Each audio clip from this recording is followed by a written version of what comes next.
Start करने वाले हैं 18 chapter that is the ecosystem. काफ़ी इजी और इंटरेस्टिंग ये चैप्टर है स्टूडेंट्स।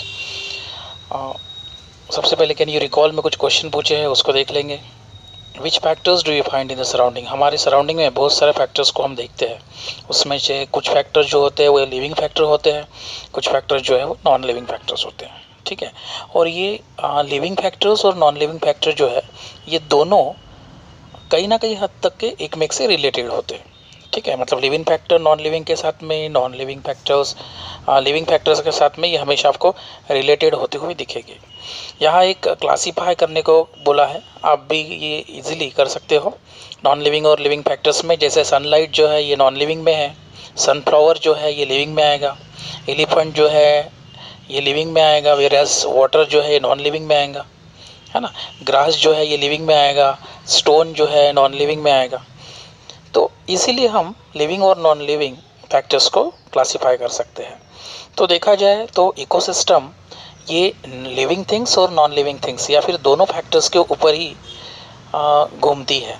और लिविंग जो फैक्टर्स है उन लिविंग फैक्टर्स को बायोटिक फैक्टर्स कहा जाता है, whereas the non living factor जो है इनको नॉन बायोटिक फैक्टर्स कहा जाता है। और इन दोनों का जो इंट्रैक्शन है, मतलब लिविंग और नॉन लिविंग का जो इंट्रैक्शन है या फिर बायोटिक अबायोटिक का जो इंट्रैक्शन है उसी को ही इकोसिस्टम कहा जाता है। ठीक है, और ये जो इकोसिस्टम है ये इकोसिस्टम एक में से रिलेटेड करेगी in terms of the their habitat, उनका रहना, खाना पीना, वहाँ का इन्वायरमेंट, इसके तरफ से एक मिक्स तरफ से ये मतलब रिलेटेड है। ओके, तो ये जो स्ट्रक्चर्स हैं हम लोग बोल सकते हैं, इनका जो स्ट्रक्चर बनता है with the help of biotic abiotic factors से, इसी को ही इकोसिस्टम कहा जाएगा और एक मिक्स से ये को रिलेटेड है। यहाँ एक कंपोनेंट ऑफ इकोसिस्टम का एक फ्लो चार्ट दिया है जो कि काफ़ी इंटरेस्टिंग और इजी है स्टूडेंट्स। इकोसिस्टम जैसे मैंने बोला दो पार्ट्स में डिवाइड होता है, एक बायोटिक अबायोटिक फैक्टर्स और दूसरा बायोटिक फैक्टर्स। अबायोटिक मतलब नॉन लिविंग, इसके दो फिर से टाइप्स होते हैं, एक है फिजिकल और दूसरा है केमिकल। ओके, फिजिकल में कौन कौन से आएंगे, एयर, वाटर, सॉइल, सनलाइट वगैरह इसमें आएंगे। वेराज केमिकल जो फैक्टर्स है उसके फिर से दो टाइप होते हैं, ऑर्गेनिक फैक्टर्स और इनऑर्गेनिक फैक्टर्स। ठीक है, इनऑर्गेनिक में मैक्सिमम एलिमेंट्स आएंगे जिसमें hydrogen, oxygen, nitrogen, calcium, iron, potassium जो है। और ऑर्गेनिक सब्सटेंस में जो हमारे लिए what you can say basic micromolecules है, that is the carbohydrate, proteins, lipids मतलब फैट्स, ये सब ऑर्गेनिक सब्सटेंस में आएंगे। बायोटिक फैक्टर जैसे ये लिविंग फैक्टर्स है, इसके तीन टाइप में हम डिवाइड करेंगे इसको, एक प्रोड्यूसर, दूसरा कंज्यूमर्स और तीसरा डिकम्पोजर्स। ओके, प्रोड्यूसर मतलब क्या है, उनको ऑटोट्रॉप्स कहा जाता है, वो खुद का खाना खुद बनाते हैं। और इन्हीं ऑटोट्रॉप्स को प्रोड्यूसर मतलब प्लांट्स एक बेस्ट उनके एग्जाम्पल्स हैं। हेट्रोट्रॉपिक्स में दो आएंगे, एक तो कंज्यूमर्स आएंगे और दूसरे डिकम्पोजर्स आएंगे। ओके, कंज्यूमर्स जो है वो प्रोड्यूसर के ऊपर डिपेंड करते हैं, ऐसे ही डिकम्पोजर्स भी जो है वो कंज्यूमर्स के ऊपर डिपेंड रहेगी। कंज्यूमर्स को हम एग्जांपल अगर देखना जाए तो एनिमल्स उसका एग्जांपल, उसको हम फिर से अगर क्लासीफाई करते हैं तो तीन टाइप में क्लासीफाई होता है, प्राइमरी कंज्यूमर, सेकेंडरी कंज्यूमर और थर्शरी कंज्यूमर्स। ठीक है, जैसे प्लांट अगर ग्रास है तो उसको खाने वाला ग्रासहॉपर है, ये ग्रासहॉपर प्राइमरी कंज्यूमर्स होगा। ये ग्रासहॉपर को कौन खाएगा, फ्रॉग, दैट इज़ द वो होगा सेकेंडरी कंज्यूमर्स। और उस फ्रॉग को मे बी स्नेक बोल सकते हैं हम लोग, ये खाएगा, ये होगा थर्शरी कंज्यूमर्स। समझ रहे हो, है ना। नेक्स्ट जो है ये बायोटिक फैक्टर्स का तीसरा, डिकम्पोजर, जो मरने के बाद लिविंग ऑर्गेनिजम्स मरने के बाद उनको डिकम्पोज करने वाले जो है वो माइक्रोब्स उसमें आएंगे।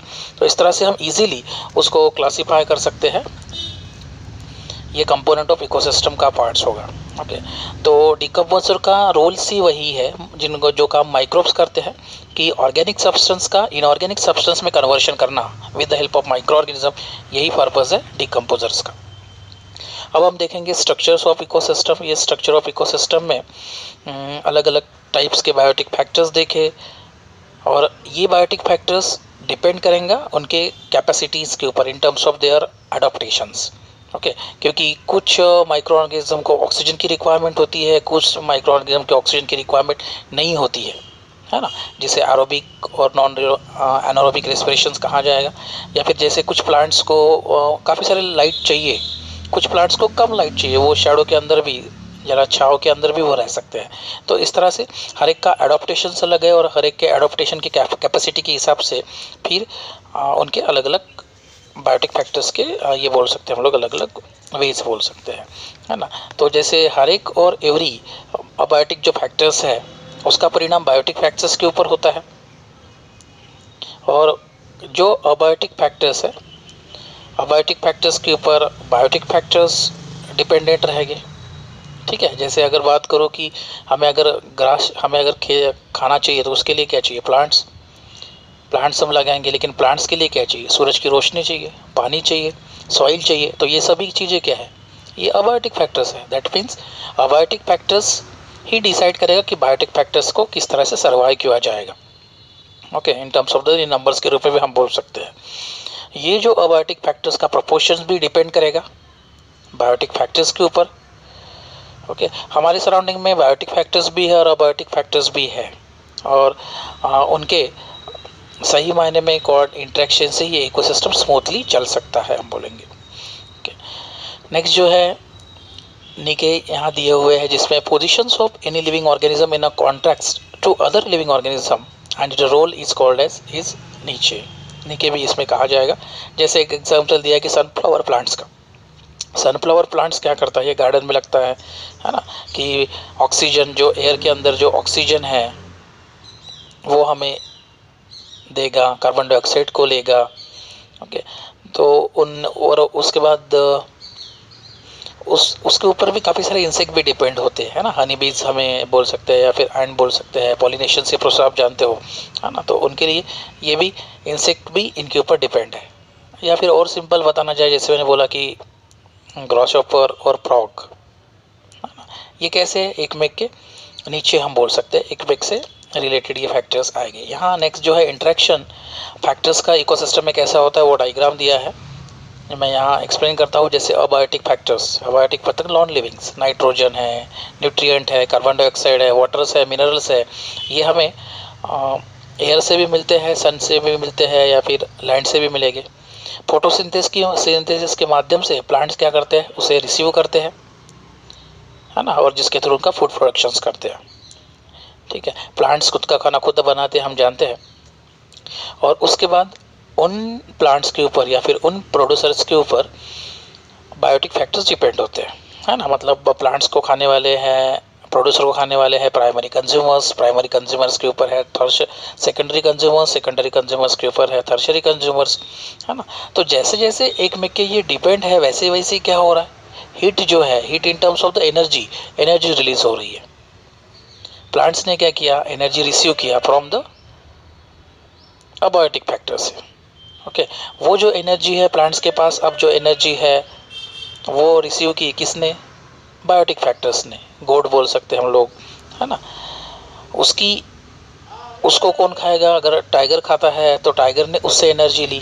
तो इस तरह से क्या होता है, एनर्जी एक्सचेंज होते जाता है, और एनर्जी ये धीरे धीरे कम होती जाती है। जितनी एनर्जी प्लांट्स के पास है उससे कम एनर्जी गोट को मिलेगी, उससे भी कम एनर्जी लायन को मिलेगी। इस तरह से जब ये बायोटिक फैक्टर्स डेड हो जाते हैं, मर जाते हैं, तो फिर ये क्या होता है, माइक्रो ऑर्गेनिज्म के माध्यम से इनका डिकम्पोजिशन हो जाता है और ये मिट्टी में मिल जाते हैं, है ना, जिसके थ्रू हमें अलग अलग मिनरल्स मिलते हैं। ये मिनरल्स फिर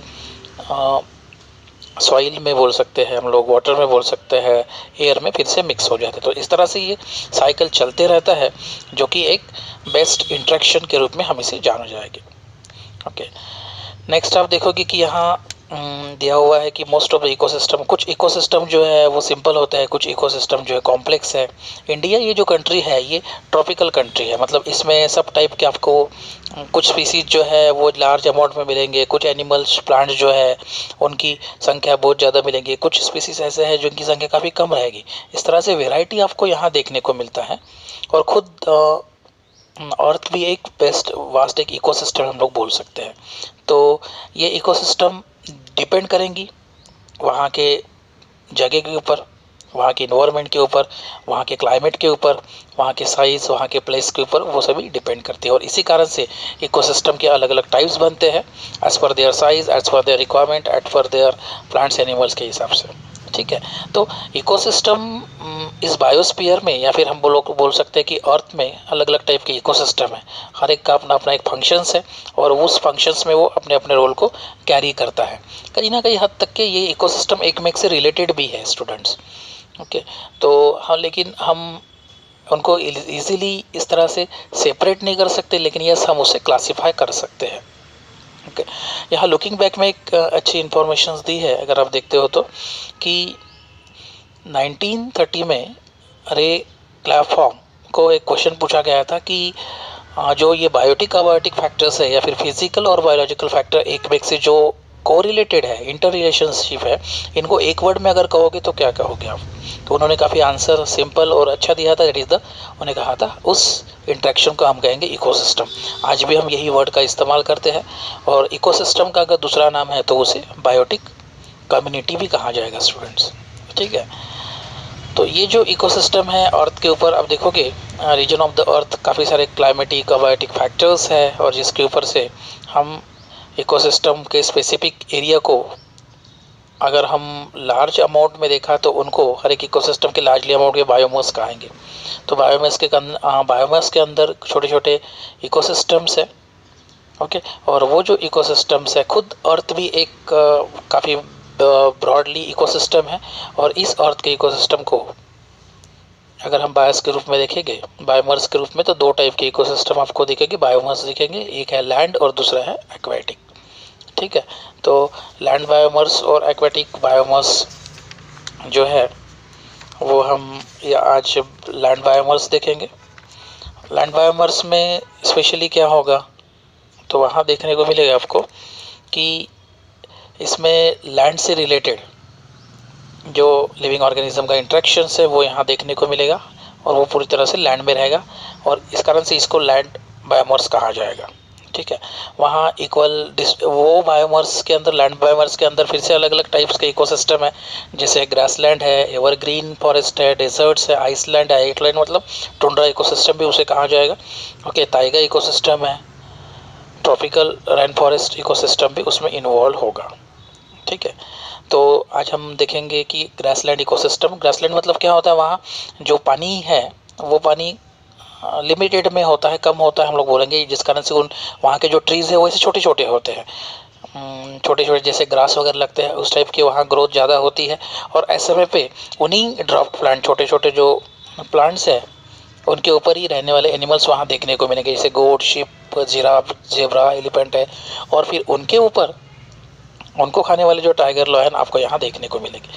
बर्ड्स, इंसेक्ट भी इसी ग्रैंड लैंडस्लाइड्स में आपको देखने को मिलते हैं। ठीक है, तो जैसे यहाँ चार्ट्स में भी दिया है 125 के कि प्रोड्यूसर को प्राइमरी कंज्यूमर को सेकेंडरी कंज्यूमर्स को थर्शरी कंज्यूमर को डिकम्पोज, इस तरह से ये चेन चलते रहती है। ठीक है, तो नेक्स्ट जो है एवरग्रीन फॉरेस्ट मतलब जहाँ पूरी तरह से ग्रीनरी है, काफ़ी प्लांट्स बड़े बड़े डेवलपमेंट हो चुके हैं जिसमें, है ना, तो वो आएगा। काफ़ी सारे नेशनल पार्क जो है, सेंचुरीज जो है वो इसमें इंक्लूड होते हैं, जैसे दाजीपुर महाराष्ट्र में आएगा, मेलघाट जो है वो महाराष्ट्र में आता है, केरल में परियार आता है। ओके, सुंदरबन जो है वो कहाँ आएगा, बंगाल में आएगा, है ना। तो इस तरह से अलग अलग सेंचुरीज अब अलग अलग स्टेट में देखने को मिलते हैं, और वहाँ भी यही प्रोसेस फॉलो होती है। प्रोड्यूसर के बाद प्राइमरी कंज्यूमर के बाद सेकेंडरी कंज्यूमर के बाद थर्शरी कंज्यूमर, और थर्शरी कंज्यूमर के बाद उनको डिकम्पोजर्स। ठीक है, तो इसमें नियर बाय ऐसा कहते हैं कि पूरे नेशनल पार्क ऑफ इंडिया की अगर बात करते हैं तो 520 सेंचुरीज, इतने सारे नेशनल पार्क है, उसमें से सबसे बड़ा अगर कोई है तो ग्रेट हिमालय नेशनल पार्क है। और काजीरंगा आप जानते हो ये काफ़ी फेमस है एलिफेंट्स के लिए, डियर्स के लिए, टाइगर्स के लिए। वैसे ही भरतपुर जो है ये एक्वेटिक बर्ड्स के लिए सेंचुरी काफ़ी फेमस है। गुजरात में गिर फॉरेस्ट जो है ये भी एक फेमस है। तो इस तरह से अलग अलग ये इकोसिस्टम आपको यहाँ दिखने मिलेगी जो कि एवरग्रीन फॉरेस्ट में आती है। ठीक है स्टूडेंट्स, आज के लिए इतना ही। नेक्स्ट मिलेंगे नेक्स्ट टॉपिक के साथ, तब तक के लिए stay at home. Thank you students.